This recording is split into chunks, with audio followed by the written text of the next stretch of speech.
En el programa de hoy hablaremos de qué es la biotecnología y cómo mejorar la genética en tu finca. Esto es El Agro Ahora, con Óscar Osorio Casal.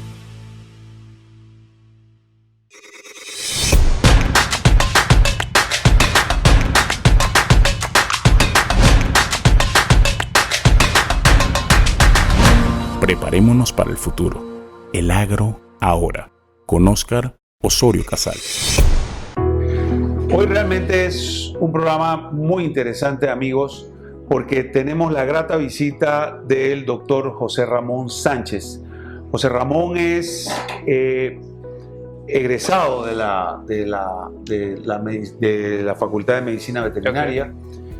Tiene unos estudios y posgrados en temas de gestión, pero se ha vinculado básicamente al tema de biotecnología, sobre lo que vamos a hablar, y es básicamente el tema de la genética, de cómo llegar a mejorar la genética en las diferentes fincas.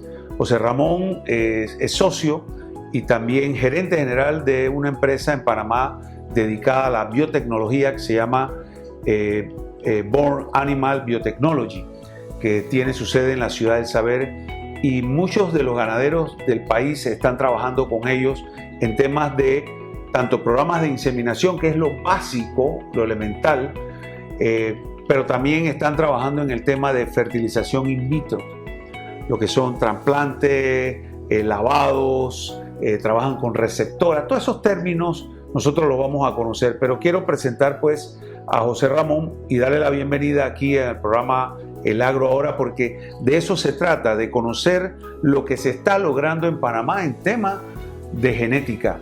Y para nosotros es motivo de satisfacción, reitero, que tengamos a José Ramón en este momento, porque con él vamos a abordar no solamente un programa, probablemente tengamos a José Ramón para irnos hablando de cómo ha venido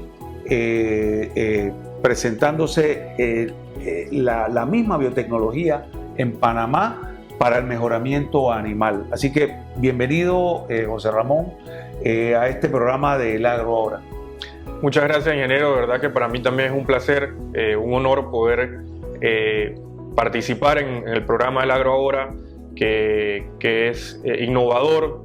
Básicamente lo que buscamos todos los técnicos de Panamá que queremos un desarrollo por el agro y principalmente por la pecuaria es darnos a conocer y poder, digamos que educar al productor para que entienda cuáles son las herramientas que él tiene para poder ser eficiente y competitivo en un mundo tan especial que es el agronegocio y que es la pecuaria nacional. Así es. Y yo quiero comenzar en lo básico y elemental. Y aquí en este programa nosotros también estuvimos hablando de los inicios de la inseminación artificial en Panamá. De hecho, yo fui parte en algún momento determinado de la historia de la inseminación, porque fui inseminador, trabajé en las rutas de volcán y conocí tanta gente, hice tantas cosas en los pininos y gente anterior a mí que estuvieron haciendo grandes trabajos. Pero eso fue decayendo poco a poco, la inseminación, los programas, y la gente fue comenzando a hacer los trabajos propios en la finca de lo que era inseminación, pero posteriormente vino el cambio, lo que cambió el mundo, la biotecnología, la fertilización in vitro. Pero hablemos un poco de la inseminación, cómo nace todo esto en la genética de los animales, lo que es el mejoramiento genético. Sin duda se lo debemos a la inseminación.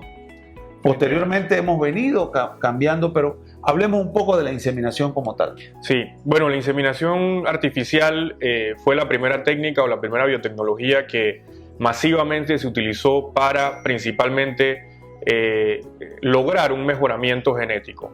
¿Y por qué digo lograr el mejoramiento genético? Porque era una técnica que permitía trabajar con el macho, en este caso obviamente posteriormente a la hembra, pero primero nos fijamos en el macho, que era la posibilidad de poder diluir cada eyaculación, y en vez de una monta natural que el toro va a hacer en campo y va a montar una vaca y va a producir un ternero, esa monta natural o esa eyaculación la hacemos de manera artificial y podemos obtener, dependiendo del toro, de 150 a 200 dosis de 0.5 ml con una concentración mayor a 10 millones de espermatozoides por cada pajilla, y nos permite congelarlos a menos 195 grados centígrados y posteriormente ser utilizado cuando querramos. Después de eso comienza un trabajo de, bueno, ¿cuáles son los animales que merecen o que valen la pena hacer esta biotecnología, los animales machos, para poder obtener un mejoramiento genético? Y con esto empezó el estudio genético, que las principales razas, o la inicial, fueron razas lecheras, como el Holstein, que por eso todo empieza con el mejoramiento genético, porque es lo más fácil de estudiar, en el sentido de que la generación que seguía de hembras, hijas de esos toros, podían ser trazadas y bioestadísticamente estudiadas para poder obtener animales superiormente, genéticamente hablando, y que sean mejorados o seleccionados para la producción de leche o para algún fin productivo que se quiera. Entonces, en conclusión, esa fue la primera biotecnología que nos permitió ser más eficientes en el uso de la genética y, como dije, congelar y permitir la comercialización y la globalización de esa genética a nivel mundial.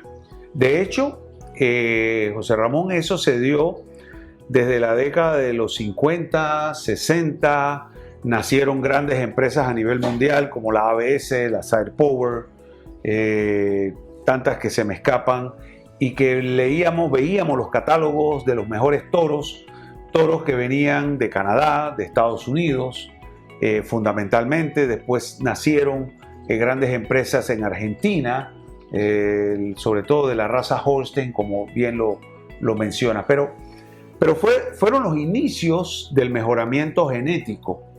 De hecho, vuelvo y cuento la anécdota del señor Carlos Homley, ya fallecido, en el área de Volcán, que cuando comenzamos el programa de inseminación en el año 79, que yo era funcionario del Ministerio de Desarrollo Agropecuario, en el área de Volcán, llegábamos a la finca y nosotros le dábamos el servicio de la inseminación y vendíamos las ampollas. Teníamos ampollas, me acuerdo, de $2, $4, $5. Él estaba enfocado en la raza pardo suizo. Y él me decía cuál es la ampolla más cara, y la que teníamos más cara en ese momento eran ampollas de $6. Y era la mejor ampolla en ese momento. Y ese señor, recuerdo que me decía: yo quiero la mejor ampolla para mis vacas, mis novillas. Y así comenzamos a hacer el trabajo de campo en esa finca. Él posteriormente cerró la lechería, pero hizo un gran trabajo. Su hijo, que es una persona que ve el programa, conoce perfectamente toda la evolución esa, porque a pesar de que no teníamos la amistad, él y yo, pude contarle hace poco estas anécdotas a él y a su hija, o sea, la nieta del señor Carlos Homley, de que el haber utilizado los mejores toros produjo en esa finca mejores vacas, con lo que tenía. Y como bien decías, se trabajaba con el toro, no con la vaca. Así es. Y esas evaluaciones que tú mencionas dieron mérito a que posteriormente se establecieran lotes de novillas. Pero la inseminación fue mucho más allá, porque a través de la inseminación nosotros podíamos mejorar patas, ubre, tamaño de la cabeza, si las vacas iban a tener un parto difícil porque los terneros eran muy grandes, o sea, producción de leche,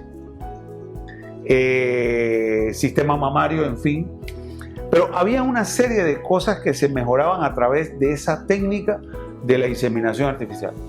Sí, definitivamente. Yo creo que los primeros pininos aquí en Panamá, y hablando específicamente del país, se dan pues por un impulso dentro del ministerio que usted pues muy bien conoce y manejó y trabajó muy dentro de eso, que hoy en algunos casos quedan algunos vestigios de esos programas, principalmente Coleche. Todavía se sigue un apoyo directo al productor con rutas de inseminación, y principalmente eso, tratando de tener técnicos idóneos que puedan escoger el mejor semen disponible, Hoy obviamente, a diferencia que en los años 70, que lo que se buscaba muy bien en ese tiempo era, como usted bien lo dijo, buscar características y tratar de medirlas, que la ganadería no fuera algo cualitativo, sino cuantitativo. ¿Y a qué me refiero con cualitativo versus cuantitativo? Que el mejoramiento genético no podría ser algo que una persona podría evaluar, depende de cómo es su visión del animal perfecto, sino que se tenía que evaluar con números productivos y cómo se comportaba ese animal en distintos tipos de ambientes productivos. Llámese animales en estabulación, llámese en animales en soltura, llámese... Hoy tenemos la evolución de esa bioestadística hasta llegar a más de 25 o 30 características productivas que se estudian hoy. Como usted dijo, ligamento de ubre, facilidad de ordeño, mansedumbre, o sea, son características que nos ayudan a seleccionar animales y poder obtener, no a ciegas, porque el mejoramiento genético y principalmente el del bovino es un proceso largo, mínimo de 3 años, por la mejor o la más rápida biotecnología que usemos. Nuestro resultado solamente va a poder ser visto dentro de 3 años mínimo. Entonces, equivocarse en escoger un toro cualitativamente y no cuantitativamente es una factura que nos pasan 3 años después y tenemos 3 años de producción de ese mismo tipo de animal. Entonces se atrasa, en vez de adelantar, se atrasan 3, 6, 7 generaciones y eso definitivamente es dinero y tiempo. Además de esto, hoy tenemos el uso de la genómica, que ya prácticamente cuando el animal nace, desde que nace, ya se tienen estudiados del ADN desde 1999 del bovino completo y ya se tienen estudiados los genes que son responsables por distintas características reproductivas y productivas, por ende vamos muchísimo más seguros a ese camino del mejoramiento genético. La verdad es que hay tantas cosas que contar en la inseminación artificial, porque de inicio la gente lo utilizaba porque era la moda, o sea, todo el mundo, pero nos equivocamos tanto y hay gente tan frustrada con el tema de la inseminación porque o no leían bien el celo, o sea, no detectaban bien el celo, no inseminaban a la hora que era. El mismo inseminador muchas veces por el apuro ocasionaba rupturas del epitelio vaginal.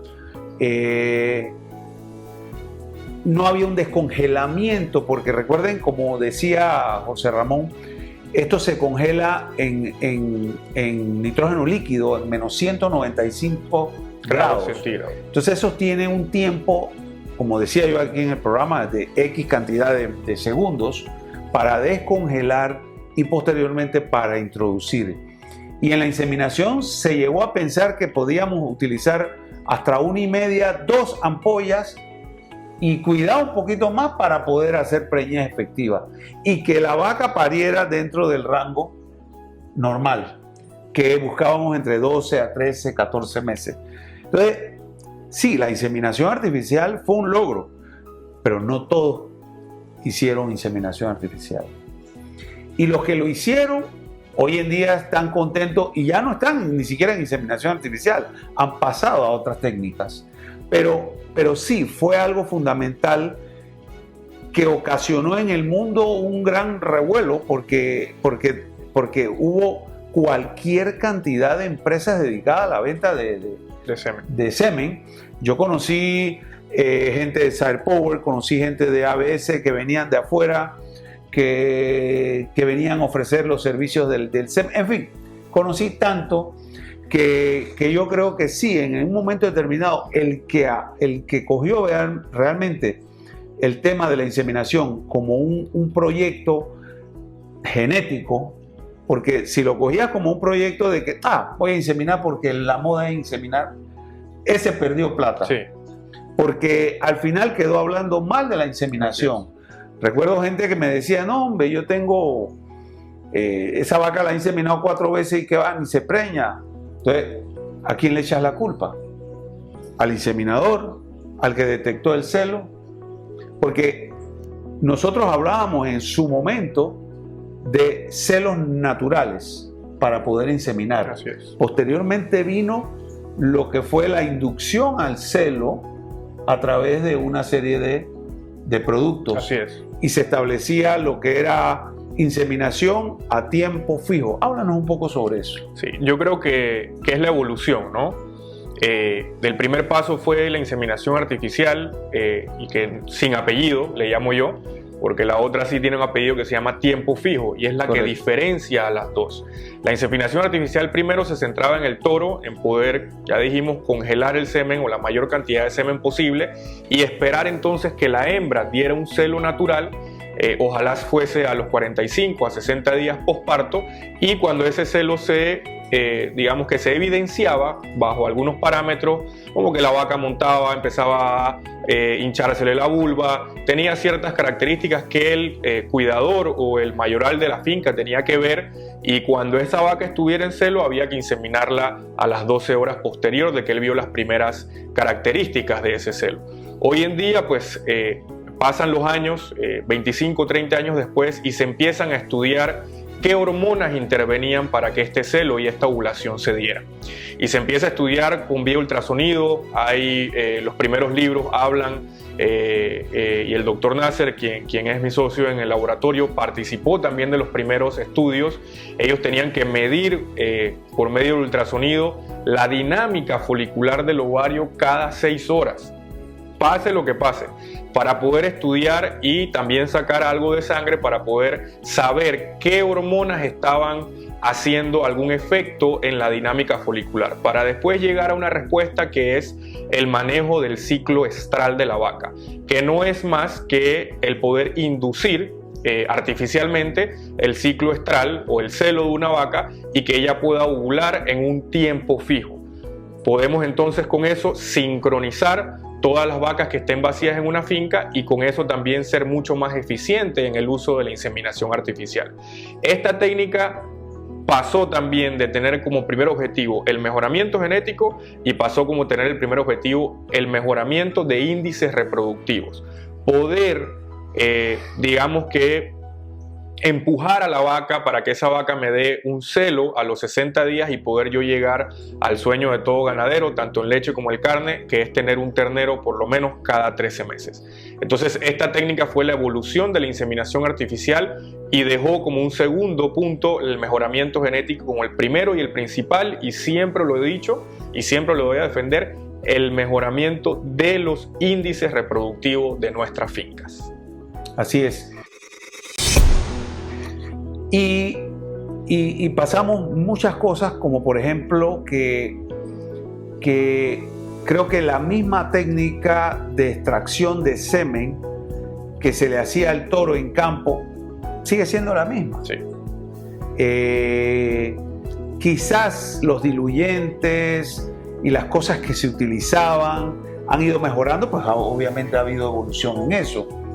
Yo de hecho, cuando trabajé con la ganadera de Coclé, fui el que monté el primer laboratorio de extracción de semen de cerdos. Cuando traje a Panamá 6 sementales puros, 2 Yorkshire, 2 Landras y 2 Duroc, para sacar semen y poder establecer inseminación con semen fresco, porque no teníamos la técnica de congelamiento, pero en fin, los diluyentes han ido mejorando, la extracción sigue siendo la misma, la cantidad de semen que daba un toro o cuántas dosis sigue siendo la misma, Ramón, ¿no? De 0.5 en pajuelas. Se sigue haciendo la técnica de la pajuela, que es un tubito de plástico, Carrizo. un carrizo, más que el del vidrio. Así es. Entonces esa ha sido la evolución natural de eso, y por supuesto de todos los parámetros que él ha mencionado, pero todo ese estudio llegó un momento en que se detuvo en el tiempo, porque lo que se quería era más y ser más productivo, y allí nace la inseminación artificial a tiempo fijo, y después evolucionamos entonces a buscar concentrarnos en la hembra y cómo poder esa hembra, como el macho, en vez de en una ovulación producir un óvulo, bueno, cómo podemos hacer para que esta hembra pueda producir 15, 20 óvulos por cada ciclo estral, cada 21 días. Si hablamos del concepto de la inseminación artificial natural, estábamos hablando de una preñez o de una efectividad de 60%. Sí. Cuando llegamos a tiempo fijo, que fue el segundo paso, ¿en cuánto subimos? Yo diría que al revés, bajamos 10% y es una cuestión de confusión matemática y le voy a explicar por qué. Hay un concepto que se llama tasa de concepción y hay otro concepto que se llama tasa de preñez y son dos conceptos totalmente diferentes. La tasa de concepción en la inseminación artificial a celo natural es mucho mejor. Estamos hablando que la probabilidad de que una vaca quede preñada es mucho más alta que en una inseminación artificial a tiempo fijo. Y es una cosa básica, uno es un celo natural que la propia vaca está exponiendo y otro es un celo inducido hormonalmente que el ser humano está prácticamente obligando a la vaca que dé un celo. Pero ¿cuál es la diferencia y por qué la inseminación artificial a tiempo fijo entonces es muchísimo mejor o muchísimo más eficiente? Es cuando fisiológicamente esa vaca da un celo, no sabemos. Entonces, si yo tengo un lote de 10 vacas, ya hay estudios que me dicen que solamente el 25% de esas vacas me van a producir un celo natural a los 60 días. Y con la inseminación artificial, yo estoy hablando del 100% porque yo lo induje. Entonces, a pesar de que el 10% baje, yo tengo una tasa de preñez de 50% versus una tasa de 60%, si yo inseminé 10 vacas, me quedan 5 preñeces. Pero si la tasa de concepción va a depender de la ovulación de la vaca natural y solamente es el 25%, estamos hablando de 2.5 a 3 vacas que dieron celo. Por ende, por cada inseminación de 3 me queda el 60%, estamos hablando de 1.8 a 2 vacas de cada 10. Y esa es la gran diferencia, que a pesar de ser una tasa de concepción menor, una tasa de preñez menor, la tasa de concepción es mayor porque logro inseminar el 100% de mi hato. Pero lo que pasa es que lo que la gente no midió es lo que sucede en otros parámetros. Tengo más animales por año que en el tiempo normal. ¿Por qué? Porque al hacer el celo inducido, podías establecer partos, montas, podías estacionar las cosas y podías decir, voy a trabajar con el 100% del hato y puedo decir, bueno, es que a mí me preñé 40 y son 40 que me van a parir. Así es. Entonces, al final siempre fue demostrado que fueron más animales. Así es. Básicamente esa es la conclusión y esa es la gran diferencia o el cambio de eficiencia entre el uso de la inseminación artificial y el uso de la inseminación artificial a tiempo fijo, que nos permitió, como usted dijo, estacionalizar las montas. Así es. Y hablar de temporadas de montas. Por temas de ciclos de lluvias, en qué momento el ternero se desteta con mayor peso, en qué momento mi mercado quiere producción en banda. No, yo no quiero 3 meses de temporada de monta, sino que yo tengo un contrato de entrega en un confinamiento que me dice que mis animales, yo tengo que poner 20 animales machos cada mes, entonces yo sé que yo tengo que inseminar por lo menos 50 hembras todos los meses. La lechería también, cuántos animales se me van a secar en qué tiempo, entonces puedo manipular y maniobrar todo mi esquema productivo en base de un ciclo reproductivo. Pero nacieron grandes cosas, como por ejemplo que pudimos entrar en el semen sexado. Eso también. Que eso, cuando nace la inseminación artificial, no lo teníamos. Llegamos a hacer semen sexado. Yo ahorita casualmente que tú estabas hablando me recordé que eso es un punto vital en la evolución de la inseminación artificial y en el proceso de congelación del macho. Dentro de esos 30 años, digamos, que han pasado y como usted dijo que se detuvo un poquito el tiempo biotecnológicamente hablando y que fuimos buscando mucha más eficiencia, entonces se creó esta tecnología que era el de sexar el semen, que básicamente hoy se discute mucho, no voy a entrar en muchos detalles, pero todos sabemos que el macho es el que sexa por tener espermatozoides XX y XY. Solamente para dar un ejemplo, eso no es 100% cierto. Ya se tienen estudios que hay óvulos de vacas que están más predispuestos o más permeables a uno de los dos espermatozoides, aún usando semen convencional. Por eso es que hay historias, tanto en los humanos como en las vacas, que me dicen, esta vaca es hembrera. O hay matrimonios que solamente han tenido mujeres dentro de esa, a pesar de tener 6 repeticiones, 6 claro. partos o 6 hijas y ya solamente un sexo o viceversa. Entonces, la mujer ya, el óvulo como parte femenina también tiene una permeabilidad. Definitivamente ya no tiene la codificación XX o XY, pero el óvulo sí está más permeable para uno de los dos. Por ende, pueden ir 10 millones de espermatozoides convencionales, de los cuales 5 millones van a ser XX y 5 millones de XY, y ese óvulo solamente se va a dejar permear por uno de los dos. Pero ese no es el detalle del tema del sexado, porque el sexado sí definitivamente vino a cambiar el mundo, principalmente en el tema de la lechería, que básicamente es una máquina que por polaridad separa ese eyaculado después de diluido y separa y mata a uno de los dos espermatozoides que quiero sexar. En el caso de XX o XY, porque hay sexado para macho y hay sexado para hembra, los elimina y solamente entonces se empajilla o se envasa los espermatozoides del sexo deseado. Y esa es una de las grandes ventajas que ocasionó esta técnica de la inseminación y que posteriormente cayó en inseminación a tiempo fijo, porque le dio esa alternativa a la mayoría de los productores de comprar o obtener el semen sexado.